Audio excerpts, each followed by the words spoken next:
Hello, welcome to the Sam Max Season 2 commentary track. My name is Brendon Ferguson. I'm a designer. My name is Chuck Jordan. I was a writer. My name is Heather Logas. I was a designer. I'm Dave Bogan, art director. This is Dave Grossman, designer slash design director. Mr. Spatula. So, episode 1, this is the one that takes place at the North Pole with Santa Claus. And I remember that we wanted to start the season off with a bang. There were a few things we wanted to do. One is to have a, exciting Indiana Jones-esque beginning. And somebody suggested the idea of a giant robot rampaging, and then the idea to tie it in with the that robot from last season that walked by the window in episode 105. And we said, yes, that's perfect. And we had already had the idea to make it Christmas themed, so we wanted to start it off with that. That was an errant gift. And then also Flint Paper, we wanted to find a way to introduce him. Exactly. So we were trying to accomplish about 17 different things in this one scene, and it definitely reads that way. And then real quick, let me just mention that, and also one other thing. Oh, don't forget, he's still the president. And Oh yeah, hey look, it's Flint. But yeah, we had to. One thing is that for episode 2, we wanted to set up the idea that Mr. Spatula was evil, and so somehow we needed to make it memorable, even though you were only going to have just a few moments with Mr. Spatula, that he had actually turned evil, so there was a good reason for him later to be somehow a demon form or something like that. Now, season 2, we did a lot differently than season 1, where we actually mapped out how the story arcs would go ahead of time, so we could set up things from the very beginning, like Mr. Spatula's evil. Right, exactly. We knew for the whole season basically where we wanted to go, and what we wanted for Mr. Spatula was we kind of had this idea that ultimately we're going to end up in the afterlife, and so we wanted to have some sort of kind of indirect manifestation of the goings on in hell. And so we thought one way to do it is to have somebody come from hell and torment you, and you wouldn't necessarily recognize that per se at the time, but then later it would kind of connect together. Better hurry down if we want to loot the Another function of this robot was to reorganize the street outside of Max's office, that's which a very important function. people on the forums had asked actually why we did that, and the main reason was just to sort of put things closer together so you wouldn't spend quite as much time walking back and forth. Right. I mean, ultimately we wanted to open Stinkies, and so the amount that you walk is pretty much the same as season 1, but it just feels a little bit tighter.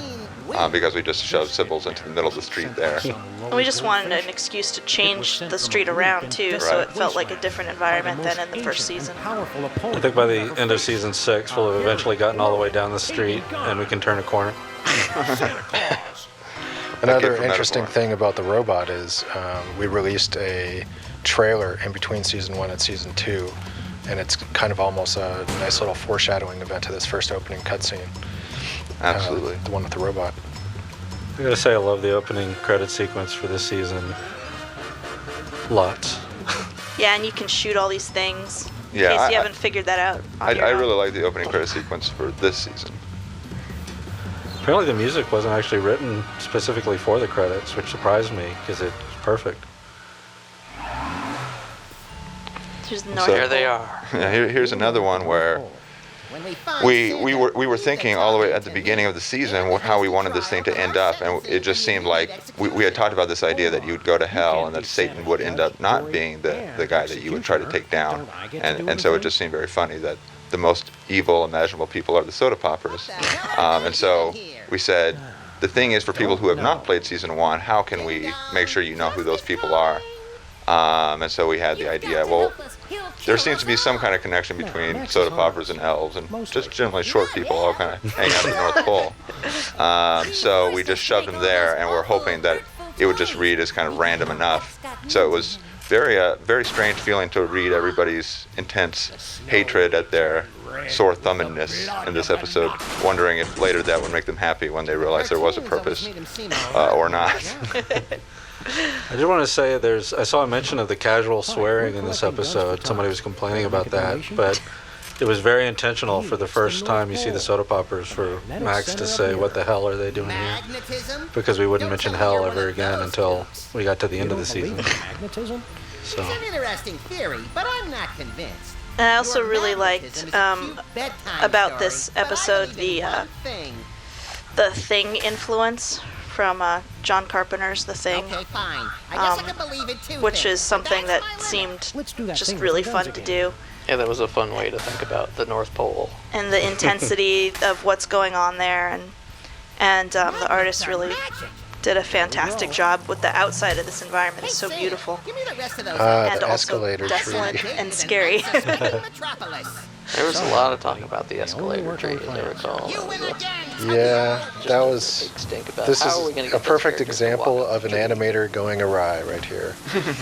It solved a lot of problems for us technically to get them up to the chimney top. It was just a way for an animator to get a little inside joke in there, which really means nothing. But that's how the elevator tree happened. That ho ho ho I'm on Escalator fire tree. actually I remember because we had set that scene up where Max would fall down the thing and he would say ho ho ho I'm on fire. But then it ended up getting cut for some reason, and I remember specifically going back to that one thing when I played through the game. I just couldn't take it that he didn't say ho ho ho I'm on fire. I said no, I will personally make sure this works. Finally, draw the hell Oh, that was originally like Walesso, wasn't it? Yeah, it was. using personal One of our writers for this episode, Ian Dallas, was saying that was a little bit too obscure, he thought. And so we changed to Roman Polanski, and everybody went, who's Roman Polanski? So apparently there are no really famous Poles, so try to step it up, Poland, if you can. And then this is another place where we really did a lot of thinking about how the recurring environments could be different this time around, because we didn't want you to feel like you were just walking around the season 1 environments all over again. So for Bosco, we really ramped his paranoia up. Yeah, and this again is kind of kicking off his whole arc for the entire season. Just the instant you walk in that door, you know something's going on. Right. Yeah, last season we went with the whole paranoia theme, so this season we try to really set him apart by making him very paranoid. No, but actually to me, we just brought it to a whole new level, though. yeah, we did kind of wrap up that story finally. And a nice kind of refreshing visual change also. Yeah, just change the color of a room. Oh, what? That was everybody's favorite line. I think my package is the bomb. Sam, you poor naive fool. Don't you realize the time for disguises is past? Yeah, you poor naive Thank fool. goodness. The Don't you disguises were realize getting a little bit shitty. Yeah. Disguise could never I personally protect could go on you. forever with disguises, but that's just me. them? That wasn't just a running joke. That was a. That was me living out my own fantasies. I'm not sure if you noticed, but this ain't a store no more, man. I love that too. The haven't bathroom noticed door with anything. the crazy lasers all over it. Yeah, I think this season really started kicking off our putting more focus and attention on actual effects in our games, and Yeah, the you'll effects see are as outstanding. the episodes come one by one, everything gets a little more complex and crazy and nicer looking, especially by the end episode with all the snowflakes. Do you have any Yeah. Craziness. inflatable arms capable of being used as replacements for your real arms? Didn't I just tell you this ain't a store no more? So for this episode, we had two writers that we brought in. One was Jeff Lester, whom we used last season. He did a lot of this dialogue with Bosco and around the street, did a great job. And we also had, as I mentioned, Ian Dallas, who came and helped out with the design and writing for this episode and also the next episode. And thank goodness for those guys. They did an outstanding job. And we were really pressed when we were making this episode. We were doing episode 1 and 2 essentially at the same time. And it was a nightmare. And then luckily we brought Chuck in. We got him just in time, and he was able to do a script doctoring pass on this episode. Yeah, I was going through just trying to make everything sound consistent, and it would have been totally impossible to do if it hadn't had so much stuff in place. Because, I mean, to this day, I still conflate episode 2 and episode 1. Can't remember which is which. I did want to mention that, yeah, 2 of my best gags in the whole season are from this episode. That Jeff wrote one about the, was I a fortune teller or a sports therapist? And The crystal balls one. Ian wrote the one about the elf saying, it's always in the last place I look, like my tumor. Those were good lines. The Stinkies. We never close.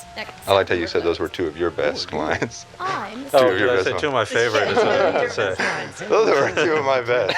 All of my best ones were by Chuck. Yeah, that's what my best work is always done by Heather. I did all the good stuff. That does sound like Grandpa. This was really, really We're fun. ready for the next round The of interior trivia. Stinky's And the diner question here, is, and when did the War of 1812 Stinky herself. begin? A. Um, 1812. B.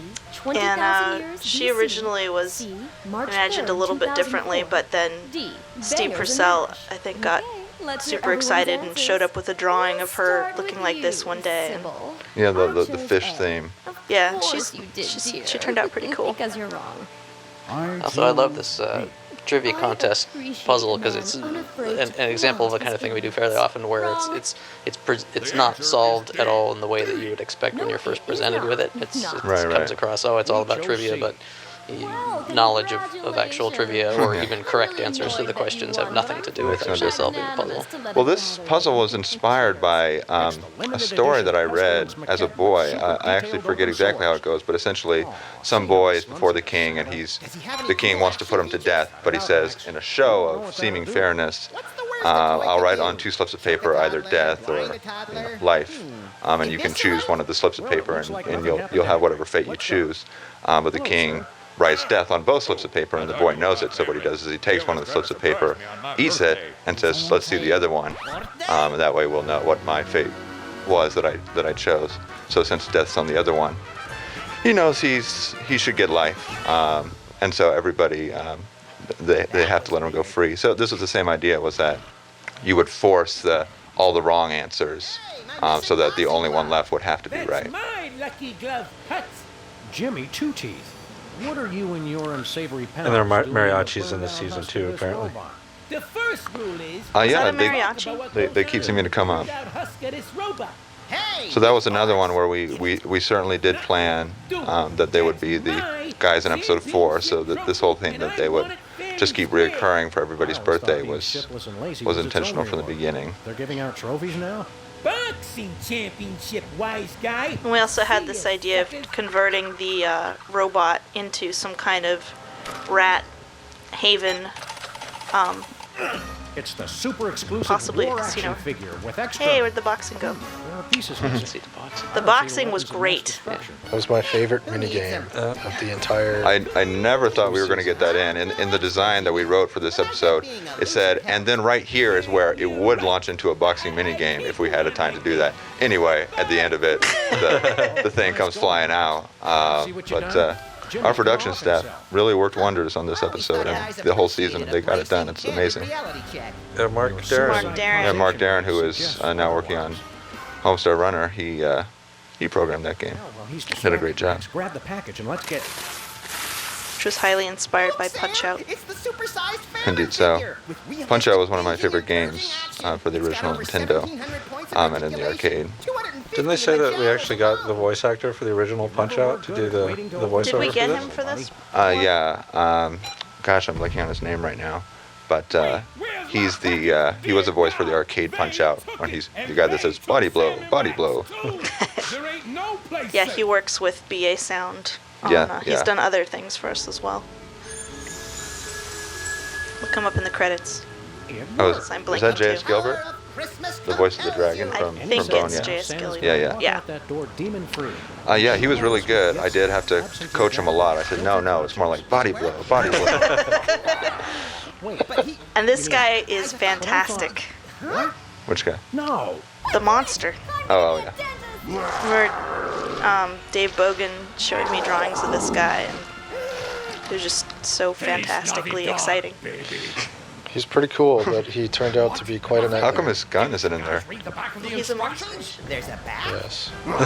But he was very, didn't ship I really us wanted him to be some kind of Very tentacly, important. like Make sure you have H.P. the Lovecraft spirits of inspired Christmas to contain the creature, beast but he also or kind of had to use look food. like he was made out of jello. It's So- up to you to save Christmas. I also think the elves were a pretty successful design. Actually, Yeah. the balance of cuteness to creepiness is, I think, pretty perfect. It was pretty much all through the teeth. Yeah. Assuming you want exceedingly high creepiness factor, in which case, yes, it was perfect. It's always Know us? the balance is always a little off. Those who will have ever ruined Christmas. So this is actually the plot line that I remember wanting from the beginning for this episode, that you would do some kind of Christmas Carol thing, because I'm always really interested in finding ways to revisit places in a different light. So I was really intrigued by the idea of going to Christmas past and future and so on. Of course, then we ended up then making an entire episode about time travel, so it was a little bit of overkill, but what can I say? I still like And it. automobiles. And federal statutes. It is your own selfish actions that have brought this to pass. The voice of Santa is Terry McGovern. I think that might be my favorite performance from the season. I really like Santa. He does all the Santa voices You will here. need the combined help of all three He of also us teaches to acting. So. defeat. And he's the guy who said, "Look, sir, droids," in the first Star Wars. Christmases you've ruined. Wow. Set them right. Yeah, that line was written in the script too, but he just couldn't hit it the way we wanted to. I have to get some air. He's obstinate about it. Look, sir, droids. No. Let's see what Stinky's getting from This Santa. What about- episode is so good because it goes everywhere. Like there's so much stuff that happens. It's full of coal. That's Yeah, what you that's get for lying all good the for people at time. home, bad What for do the you people that think had to you make get it. for reckless Yeah. It's kind of a sampler for all the remaining episodes, because there's a little bit of time travel. There's a demon. There's I thought this was a fantastic Or- effect. You bet. the candy The cane time candy portal. cane portals, yeah, those are really neat. How many different ways can you do a portal? Well, we ended up We'll somehow find out, having apparently. portals in every episode, and John and Marco, who have to make the effects, they were not liking us. Here we are in your office in the We were not at all inspired by the game of the same. I remember this. Wasn't. This is when we had to retrieve the toy mafia's meatball Somehow sandwich. spinning Yeah, the that's right. droid spirals keep making Do we their get to way beat up into Leonard our some more? No visuals. way, Max. These Right, cats can't Dave Grossman was mentioning that Portal, the game, was a lot of comparisons were drawn to that in episode 2, actually. And it was, I remember distinctly, as soon as we finished the design for episode 2, that somebody read it and said, "Hey, this is just like that game Portal that's going to come out." I said, "Portal? What's that?" So it was unfortunate. And of course, everybody said it was clearly inspired by this game. It was like, yes, we went into the future. Yeah, we unfortunately have to make these games a long time before they actually get released. It's hopeless. The doctors say his Tourette's syndrome will Timmy is kill him the if they best don't operate YouTube soon. fodder. Don't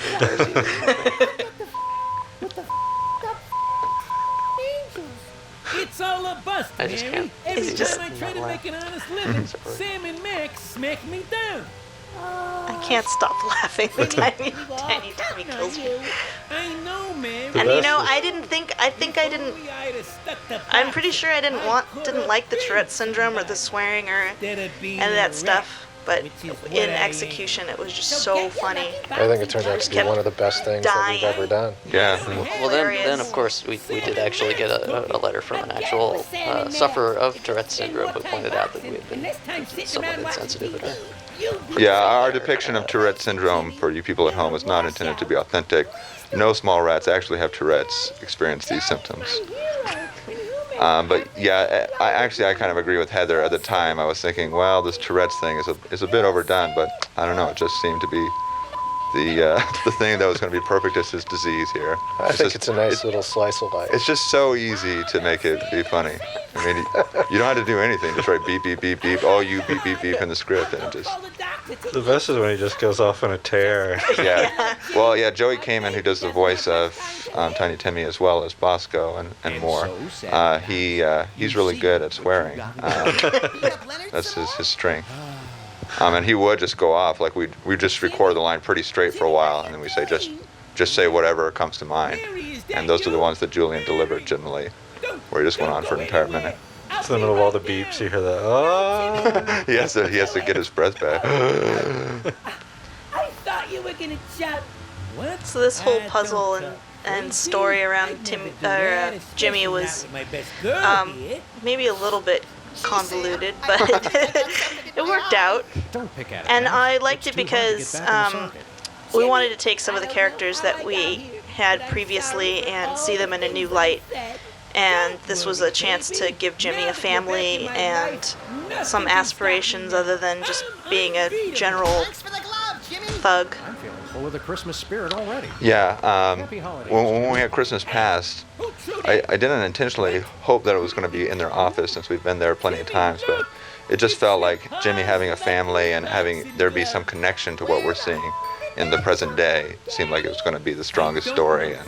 And like I said, I really want to do this Christmas Carol business, and Jimmy seemed the best guy to expand on his character. In this circle, like, they have to steal the glove from Jimmy so they can give it to Jimmy Come on, son. Your dad's gonna go punch out because some he bums. lost it. Right. I can't- So we have the I whole still can't time keep loop it straight. thing. You need to steal the glove from Jimmy in order to give him the glove. Dudes, you saved Christmas past. So let's move on back to the present. I really complain about writing for Timmy Two Teeth was always that he just sounded like a kid who kept swearing, and that we really wanted to emphasize that it was a disease and it was like he was coughing. Witness how your reckless carelessness hurts those. He coughs out asterisks. This isn't the present. The complaint was consistently, he just sounds like a foul-mouthed little kid. Make him sound like he's sick. I know that. Just give it a minute to catch up. It was really fun going back and thinking about all the things in the past that See how he slumps in his saddle? that Sam and Max have done that were Max. mean and evil and terrible that they would have to go back and fix. Choke a toddler. And there were drive a toddler. plenty of those. Yes. Eviscerate? Well, it looks like nothing happened anyway. Let's go. Oh, no. Seriously, we had a totally boss. I remember this whole sequence was actually one that I was not terribly fond of. I remember that I was actually speaking with Ian about a different puzzle here with Sybil and Lincoln. Something I know that we kept wanting to put in a Ouija board in here somewhere, Yeah. somehow communing with spirits. I was really disappointed that we couldn't get that. It just seemed like something that was really going to be fun to. You as the spirit were somehow able to communicate with people on the thing. We just could not figure out any good puzzle or activity to do with that. Immediate evac. So what? And mostly I hate it because now I have to listen to myself talk. Oh my, no. Have you seen them? They're awful. You have to get rid of them. Oh boy, I'll go get my stomping boots.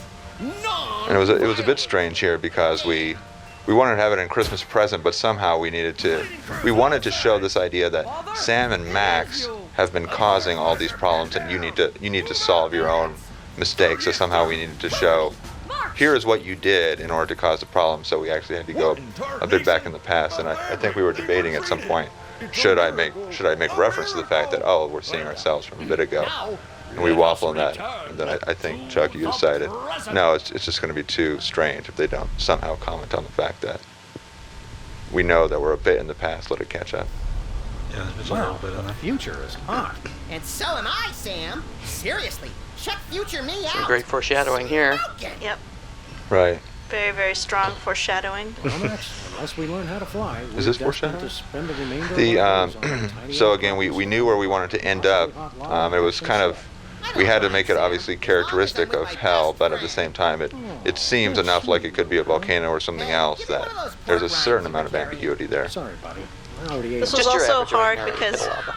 yeah, this was hard because we wanted to foreshadow, but we also didn't really know what was going to happen when you wound up in hell, Right. or what you were going to do there, or any of that. So we had to kind of do this in such a way that gave us some flexibility down the road. Right. You know, Max, we could So find a way to basically, get episode future 5, selves the out of entire this episode is just, I don't care what happens as long as sometime they end up in a pit of lava.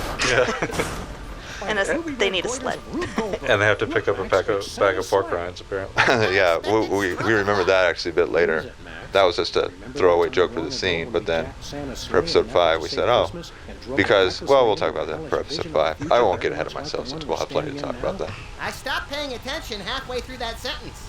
I wonder if our ghosts are here guiding us right now. Hey, past me!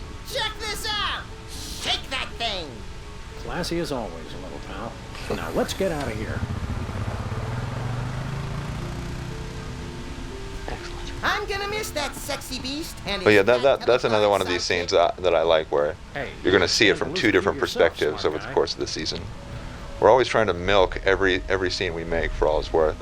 Of course, it ends up not saving us all that much time because then we end up having to just redo the whole scene anyway because of this, that, or the other. But Is that all? the intent was to, Starts out with good intentions, yeah, which is how we ended up in hell. yeah, Starts that's how we paved the road, exactly. What's he gonna do? Give him the silent treatment? I love the whole spirits in a bottle Oh, stop! thing. The way you collect the spirits. Yeah. Never underestimate I remember the power that was kind of a last minute. We knew that you had to The car started just to solve each of the spirit's problems, and then somehow you needed to some manifestation of, okay, I'm making progress. That seemed a good way to tie it together. Tune out those bad vibes of destruction and get with the spirit of peace, man. Here's another good one where it's purely a directorial decision to have all of the violence occur off screen here. Has nothing to do with wanting to save time or money. That's brilliant. Brilliant. Santa, you can come And then he down turns now, into a plate man. of jelly. That's about it for us. Happy New Year, everybody. Love that candy cane Yeah, I tower. love that. Well, I hope you boys have learned your lesson. And so yeah, this was it seems classic horror movie style, like The Thing, to have a false dawn or something. And so that was certainly part of the plan all along, to have you feel like, yay, I won, I did it, I beat the demon, and then to have some. Ho, ho, ho! Jello! Sinful. Santa, no! Don't eat the jello! Oh, I don't feel so good.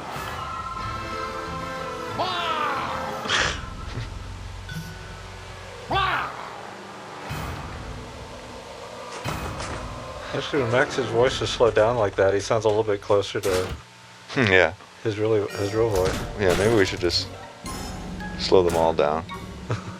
Now what? Poke holes in the box and keep him. Right, So we there just was a very cool, elaborate puzzle. yeah, we skipped over the soda poppers just appear magically. Anyway, yeah, that was our Rube Goldberg puzzle. The Incredible Machine is one of my favorite games. Where he belongs. Under an and, unsuspecting child's bed. We wanted to The mailing label. have that feeling at the end of you're in a toy shop and you can use all the things. And Heather actually spec'd out this puzzle, and there was even more good stuff that she thought up that unfortunately we couldn't put. It's hard to find the right balance of how convoluted can you make it within our budget and sort of thing. I think it ended up being it felt about the right length. That was a clever thing on the label there too, where it said Lower Manitoba. I remember quite a few discussions about how to disguise the fact that the thing had been sent from the Dakotas, which Right. were the soda poppers. To I the don't think government. anybody has ever mentioned that. I never heard anybody say that Lower Manitoba is supposed to be the Dakotas. Lower Manitoba equals the Dakotas. I had to look that up on the map. What is just north of North Dakota? All I knew was it's Canada. Say, Max, you think It's we should have Manitoba. waited for them to load the presents before we drove The off? joke that Dave said was a hee-haw joke. I remember that. Hee-haw.